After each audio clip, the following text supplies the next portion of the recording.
Welcome to a Tuesday edition of Bury Your Bookie. I'm Jeff DeForrest. Very happy to have you with us. We've talked about this a few times on the show. The scariest sound that you could ever hear. And there are many different areas that you could probably delve into. But number one for me, you're in a doctor's office and all of a sudden you hear that thwack. And it's the snapping on of the rubber glove. And the doctor looks at you and says, You may feel a little bit of discomfort here. And you're thinking, What are you going to shove up my ass? What are you talking about? Now, if you're betting football, probably the most hideous sound that you could ever hear is that doink, doink, when the kicker hits the goalpost, and instead of going through and you get a little bit of luck and maybe some salvation, all of a sudden the ball is coming back out towards the field and you have muffed a chance, or the kicker in this case has muffed a chance to put you in a position where you can cash a bet.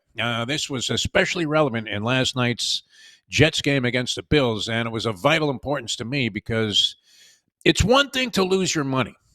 That is a perishable commodity. I learned that many, many years ago, that money is a perishable commodity. Now, you don't want to be losing all the time. We have a guy here, for example, that is outstanding as a college football handicapper, college basketball handicapper. He happens and he joins us every Friday with tremendous rationale, but he happens to have lost his last 7 picks here on the show. And I say that, and maybe a source of derision. You know how it is today. You're only as good as your last film. In this case, you're only as good as your last selection. But I have ultimate faith in the professor. And if you're betting exponentially, you can go ahead and just empty out on a game somewhere down the road in the future, as long as your bankroll doesn't run out first. And you're going to get your money back. But the one thing that you can't get back is your reputation. And that's where I was with last night's game, the Buffalo Bills and the New York Jets, because as I peruse the early lines when they first came out the week before, come out on Monday, you got the lines for next week. You can even get them earlier. I mean, you can get them before the season starts in some cases, as the professor did with the Kansas State-Colorado game, which opened up at 9.5, went off at 3.5, and you're digging the dagger out of your back. Feel like you got knifed right in the back. But if you have your reputation online, it's hard to get that back. And I perused the board there, and I thought, wow, how are the Bills only 2.5-point favorites? The game might have gone off as low as 1 over the New York Jets, a team in total chaos and disarray.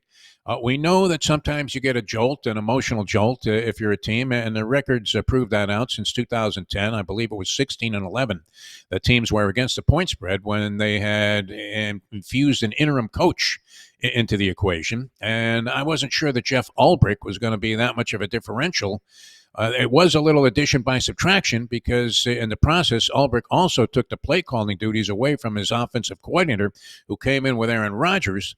And just dumping Nathaniel Hackett from that role of calling plays, we saw a huge differential in the spark that was received by the Jets in terms of getting their stars involved in the game. Breece Hall all of a sudden was running the ball like he was supposed to. Garrett Wilson, who was on the back of a milk carton the week before in a game in London, was a huge factor in the ball game. And all that being said, it still boiled down to a couple of kicks by Greg, formerly the leg Zuerlein, who cost the Jets the Denver game with a very makeable field goal when he was unable to connect on that, and then misses 2 field goals. Now, Bass is a kicker I don't trust for the Buffalo Bills. He left 4 points on the field, also missed an extra point, a field goal. The announcers were constantly alluding to the fact that it was very, very windy at MetLife Stadium, and that may have had a big impact. And let's face it, it does. But these guys have been so accurate. Rarely do you see a guy miss from inside of 40 yards anymore. In fact, rarely do you see a guy miss from inside of 50. And Zuerlein misses the 2 field goals.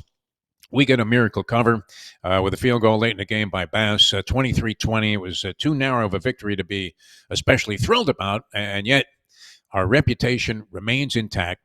And that doink has got to be a haunting sound, much like the snapping on of the rubber glove at some proctologist's office. And you're thinking, weren't you going to use that apparatus in the pole vault? You're not shoving that thing up my ass. But the Jets had it shoved up their rear end yesterday, clearly so. All right, if you are betting the games, we're going to talk to Scotty M here on the program in just a moment. If you are betting the games, then BetOnline is the place to go. Absolutely the place to go for all of your betting action. BetOnline is the world's most trusted betting platform, your number one source for everything sports. Every stat, every matchup, every breakdown, and spreads to bet on during the games itself, with the largest catalog of odds on everything from football, MLB, playoffs, NHL, NBA, to political props. Is Trump really going to pull this thing out? Man, that would be a big surprise to me. Well, what are we thinking about there, people? Well, when the game's over, head on over to our online casino. You can get involved in poker, blackjack, play over 150 slot games they make available to you. Head to the website today to get in all the action with America's most trusted site for online wagering. This isn't some boiler room somewhere in the middle of Costa Rican jungles, as we've alluded to many times. It's Bet Online. The game starts here. A lot of ground to cover here on today's show. We had some baseball action yesterday. Giancarlo Stanton has risen from the dead like Lazarus and resurrected his game, reminiscent of the year that he had with the Miami Marlins when he hit 59 home runs that one season. That was fantastic. He's slamming the ball. The Yankees beat the Guardians 5-2 yesterday, take a 1-0 lead. Yankee fans are always fetching, always crying, and saying, well, I don't know if I trust Carlos Rodon. Well, you could have trusted him last night. They handed him a ball. He struck out 9 guys in 6 innings and pitched a gem. Yankees in control of that game. The Guardians did tighten it up a little bit later on, but Stanton's home run gave him enough of a cushion to feel very, very comfortable, much more so than you did when Edwin Diaz came into the game for the Mets in their game against the Dodgers. And the Yankees prevail 5-2, take a 1-0 lead there.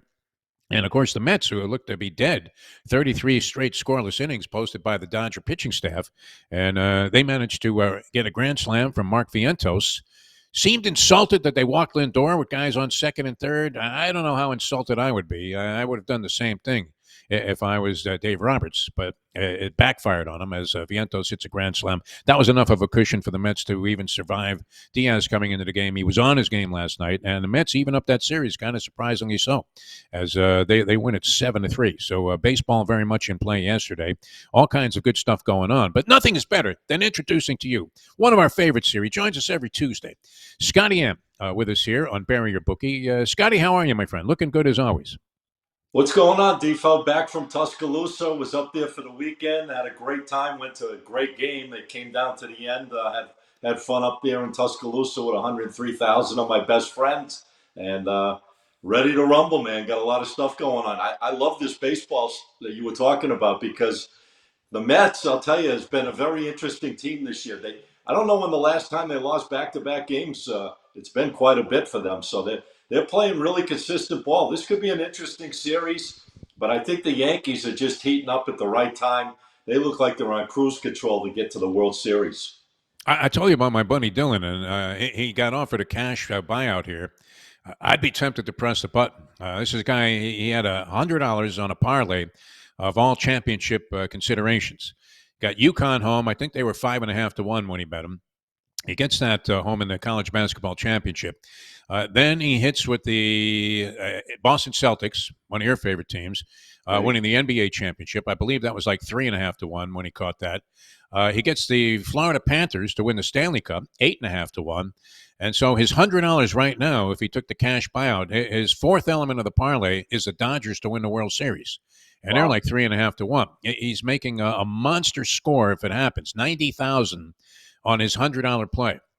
But the cash buyout offer right now, and this was prior to the Dodgers winning game 1, what was 28 dimes.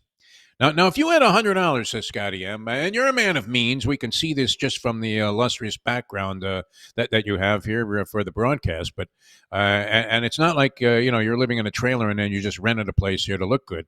But would you be tempted to just take that, or how would you handle that? Because if I was getting 28,000 for a $100 wager, would I let it roll to try and win 90,000? The Dodgers now have to win this series against the Mets, which you said now hangs in the balance.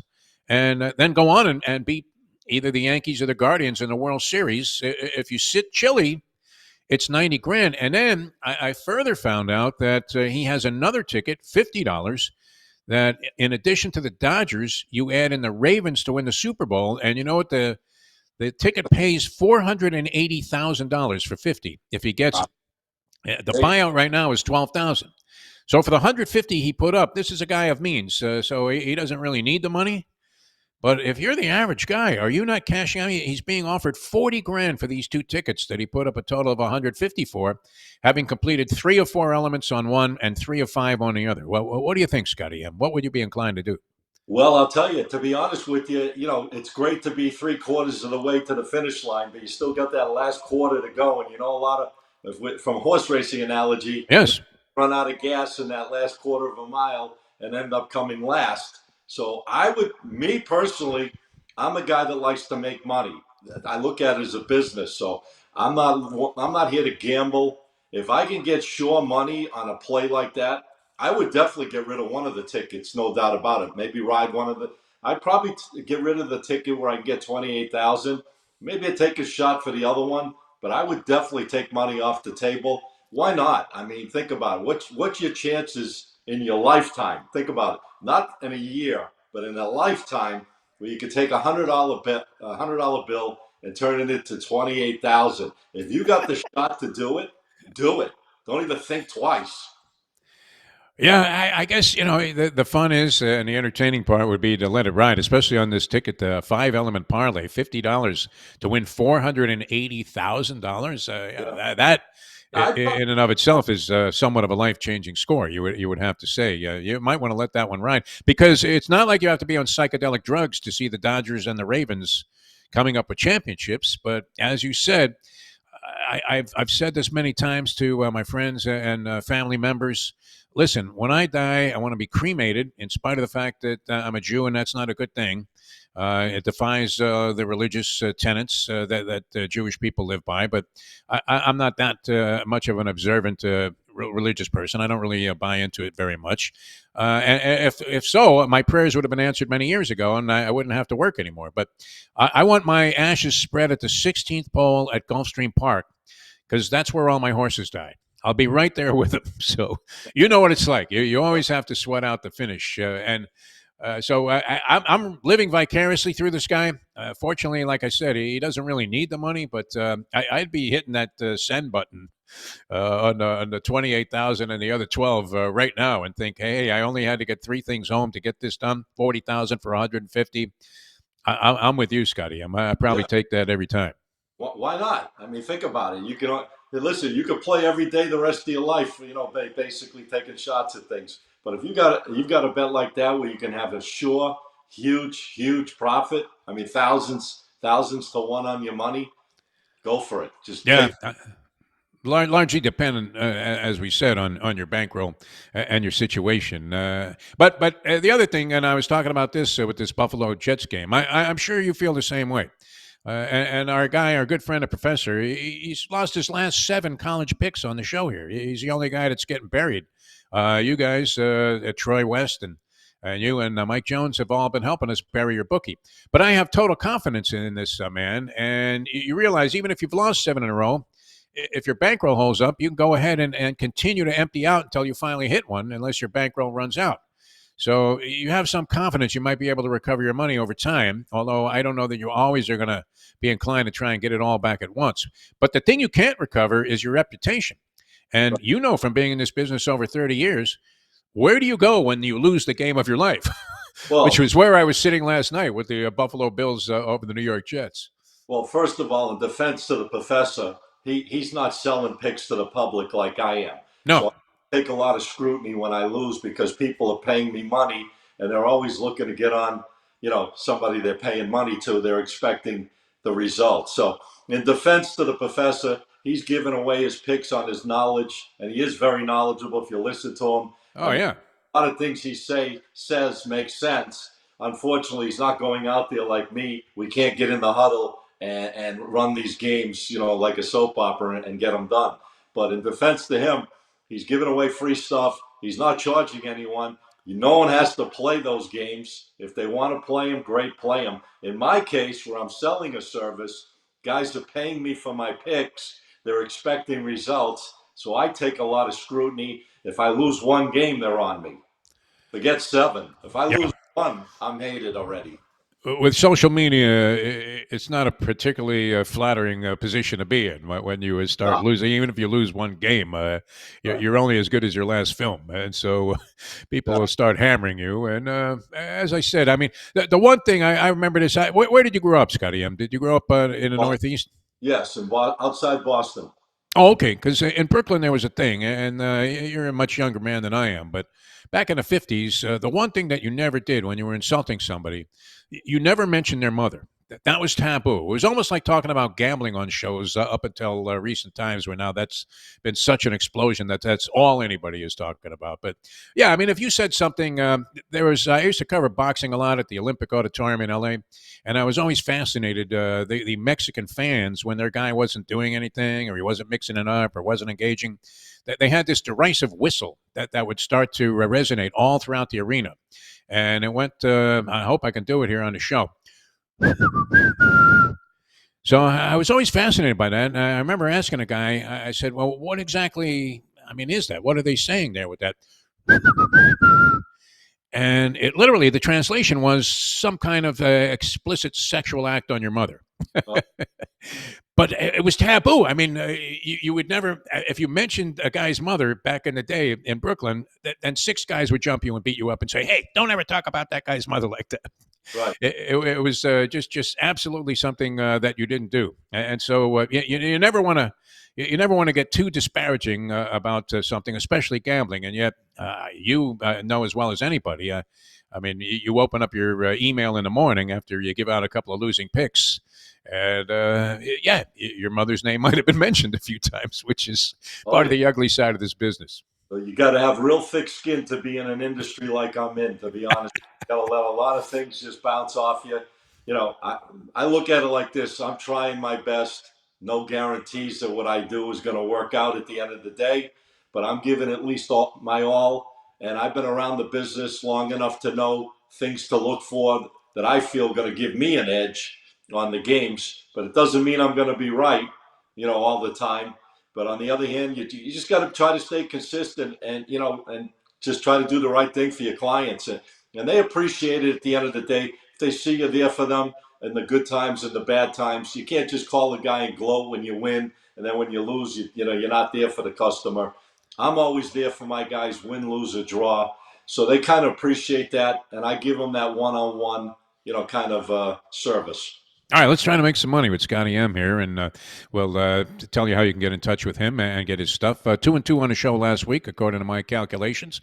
You hit with Cincinnati +4 over UCF. Nice start to things there. I think that was a noon game with some question whether it would be played. Fortunately, Orlando survived this latest hurricane that was devastating to certain parts of the state. And so they did play that game on time. Cincinnati prevails there, wins outright, getting 4 points. That was a good one. I think you got touched up on a couple of overs that you gave out, both one in the college ranks and one in the pros, and then came back and won the side on one of your pro games. So 2-2 last week. Big slate of action. I mean, some marquee games, including Texas and Georgia. Nobody could ignore that.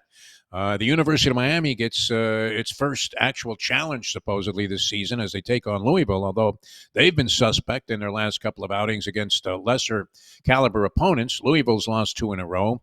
Very intriguing card, both on the pro level, where parity has really just risen and has Pete Rozelle dancing in heaven there. They're saying, see, I told you it was going to be like this someday. And I think that's influenced the spreads. You don't see a lot of big point spreads. For example, last week, if I'm a line maker and I see the Patriots, with apologies to you and your Boston roots and ties and your longtime association with the Patriot organization, I'm starting out saying, hey, this has to be at least a 10-point game. And then maybe I'm considering other factors from there. But you're not seeing that. You're seeing teams getting less than a touchdown all across the board. So the parity influence certainly is influencing the line makers and their choices. The marquee game, I don't know if you want to touch on that one, Texas and Georgia, but we're going to go ahead and have you lay out your selections for the people this week. Scotty M.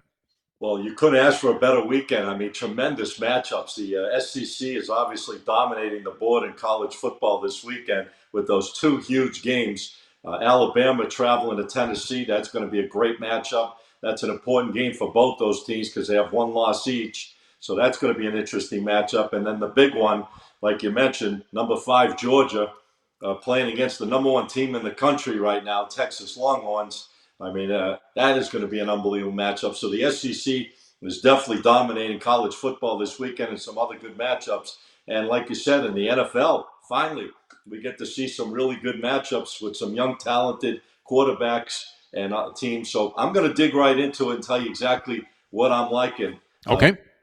One team I've been really following extremely well this year, and they're probably playing as good as anybody in the country, which is this Indiana Hoosiers team. They're currently 6-0. They've been dominating their opponents. And when I say dominating, they've been dominating. They're playing Nebraska. Nebraska's going on the road. This is going to be a tough game for Nebraska. I got to be honest with you. They both had a bye week last week. Yes, Nebraska's 5-1. They had a sluggish game. I had them against Rutgers. I actually had that line at -6, 5.5. So they won by 7. So I got the job done on their last game. But I just think Indiana right now is just so locked in and focused on what's going on. And they're playing extremely well. It's a home game for them. I think they win this game very easily. I think that Nebraska is going to run into a buzzsaw in this game. I don't think they can keep up with them on offense. The only way Nebraska has a shot in this game is if Indiana shoots themselves in the foot and they start making mistakes and turnovers. I like Indiana in this game to win by double digits. I wouldn't be surprised if they don't win by no less than 13 to 18 points in this one. All right, you scored with Indiana a couple of weeks ago, laying 14 and a hook in their ball game. They romped. So Indiana, I have that game at 7. This could be yesterday's news, though. Indiana laying 7 against Nebraska. Well, I'm showing the game about 6.5 most Okay. books. I would bring it down to at least 6 or under because, again, we do these shows early in the week and a lot of things do happen and weather conditions and things like that. Or injuries come into play like it has happened on some of the things throughout the week. So I'm keeping this game at 6 or 5.5 no matter what. Buy it down and I lock it in at -5.5 right now. Sooner the better on Indiana. I think they win the game by double digits. Another game that intrigues me, I don't even see how this game on paper looks like a matchup, to be honest with you. I got SMU going against Stanford. SMU has been playing really steady football. They're 2-0 on the road this year. They're playing a Stanford team, to be honest with you. I think the wheels are falling off the bus one by one. They're 2-4 for the season, 1-2 at home. I mean, they're averaging 41 points a game, SMU, in their games this year. Stanford's averaging half of that. The line on this game's 15. I bring it down to 14, making an even 2 touchdowns. I think SMU, I'm not a chalk guy, but this week looks so damn chalky for me with everything I'm looking at, which is pretty crazy for me because I'm always looking for live dogs. I can't find dogs in these matchups I'm looking at that I'm using this week. So I'm jumping on SMU in this game. I see them rolling. This is the type of game they want to, can build their momentum with. So I think they come out and crush this team by about 3 touchdowns. All right, a Well, couple of college plays from Scotty M, Indiana and SMU. Stanford did look like garbage last week, and really, I mean, there were more holes in Stanford's defense than there were in the O.J. Simpson alibi. Yeah, I mean, I was out there hitting golf balls. How the hell could I have killed a guy? Got blood all over his hands. I mean, yeah, he supposedly was out there getting a cheeseburger. Get the fuck out of here! You got to be kidding me. So, yeah, two solid plays here from Scotty M. And you have been riding these teams and having success. All right, a couple of pro games up yeah, next. yeah, great weekend for the NFL. I'm looking at these matchups. Took a lot. Didn't bookies get buried last week just because a lot of chalk prevailed? I think there were 8 home dogs, which normally is a pretty solid consideration.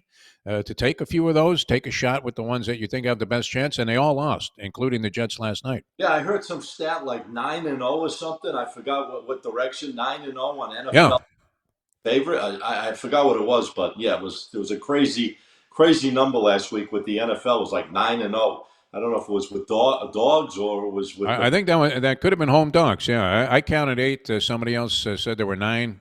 I'm not yeah, sure if they were counting that game in London right. because essentially there is no home team there, although Jacksonville is staying there, and they probably should just stay there altogether and wait for the NFL to expand, which is, I think, part of their itinerary there because they've been talking about moving to other countries for the last several years. And after watching Trevor Lawrence the last few weeks, maybe they should. I don't think the issue is that he needs a haircut. He needs to step up his play. All right, so where are we going in the pros, Scotty? Well, this is the time of year, guys. I got to be honest with you. We've seen 6 weeks of these teams playing right now in the NFL, at least on most of them. Stop chasing bad teams, guys. Looking for them to turn things. If they're bad, they're bad. If they're not playing right, I'd rather just stay away from the game. See them starting to do something different. Maybe when they start building momentum, you start jumping back on. But just to jump on bad teams to grab points and numbers like that, to me, is a waste of time. I'm going to go with some really good matchups this week. I mean, what better than this one? Detroit 4-1 against the undefeated Minnesota team. Minnesota just seems to be doing everything right to find ways to win. I think that they're going to handle Detroit at home. The line on this game is 2.5. I would just make it a money line play. I would just say who wins, who wins. But I like Minnesota at home to continue their winning ways. I would have never said this probably 6 or 7 weeks ago that Minnesota will be 6-0 this year. But I like the way they can play on defense when they show up. I think they're going to cause Goff some fits. They're going to throw some good schemes, and turn it around and really, rush after him.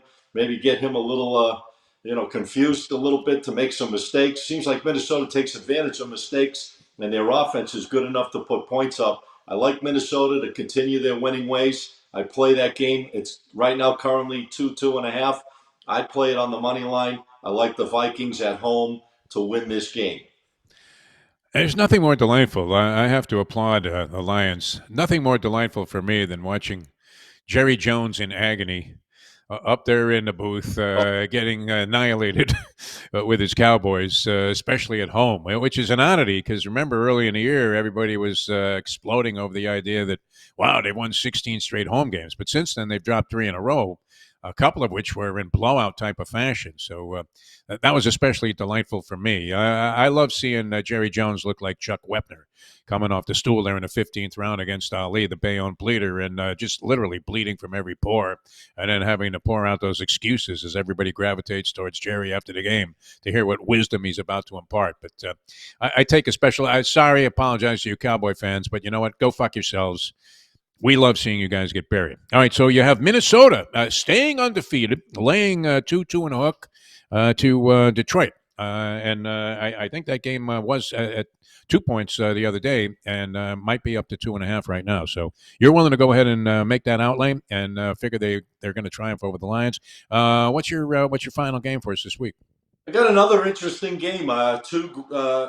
Two teams right now going in totally different directions, as they say. We got Seattle, lost 3 straight games in a row, currently 3-3 after starting out a house of fire. I don't know where they've been the last 3 weeks. And you got the Falcons, who have turned things around, and they're playing great basically on both sides of the ball. They've won their last 3 straight games in a row. I think they just got too much firepower going into this game. Kirk Cousins right now is kind of in that zone. They got a great running back. They got some great weapons on the receivers. Their defense can play. I think it's going to be a little too much there for Seattle to handle this whole team back, offensively and defensively.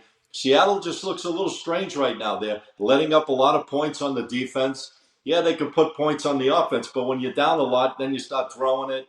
And the other teams put that prevent defense bullshit on, so they can move the ball and get cheesy points to make the score look better than it was. But I just think Atlanta right now, just liked in that zone, playing really well, finding ways to win. Last week they blew out Carolina. It wasn't even a contest, but the 2 weeks prior to that, they found ways to win games they shouldn't have won. And I think they'll continue their winning ways. And I think Kirk Cousins right now has got that offense going. The coaching, seems like the coaching staff is doing the right thing with this team, both on offense and defense. So I like the Falcons at home. Another situation, the line right now is about 2.5, 3. I would keep it at around 2. I don't like to sit on a 3. If I can bring it down, I'll bring it down to a 2. I like Atlanta in this spot. I think they get the job done. I'm about as chalk as I've ever been, Defo, in my whole career. 4 games, 4 chalks, and if I pick the other ones I'm looking at, I'd be going with more chalk because I think that Texas, I didn't mention it, against Georgia, I think Texas is going to find a way to beat Georgia and remain number 1 in the country. The line is 4. I'd probably make that a field goal game. So I got 5 games, 5 chalks. Good luck to me. All right. Look, the chalk was prevailing. As we often say, normally if you just hang out at a sports book anywhere in the country, you'll see the chalk players being carried out in body bags. But that wasn't the case last week. They prevailed to a large extent, a giant proportion. And that does not seem like an overwhelmingly prohibitive line there. Laying points against the sagging Seahawks and Geno Smith, who had a horrible game last week, with Atlanta, a team that may be finding its way and coming into its own after the acquisition of Kirk Cousins. All right, where can people get your information, Scotty?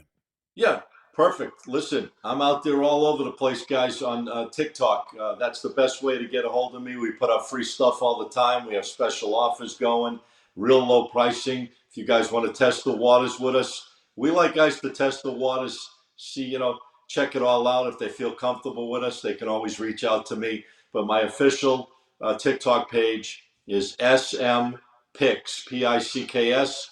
Check it all out. Got stuff up there each and every day. We'll have games up there today. We give away free stuff. We also have a private service for more serious players. Shoot me a DM.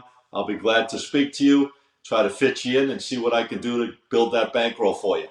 All right. Hopefully, we'll be toasting a couple of glasses of milk of magnesia next week and have the chalk prevail in all of your picks, which 5 of them in total this week for Scotty M. Scotty, always a pleasure, my friend. Best looking handicapper in the business.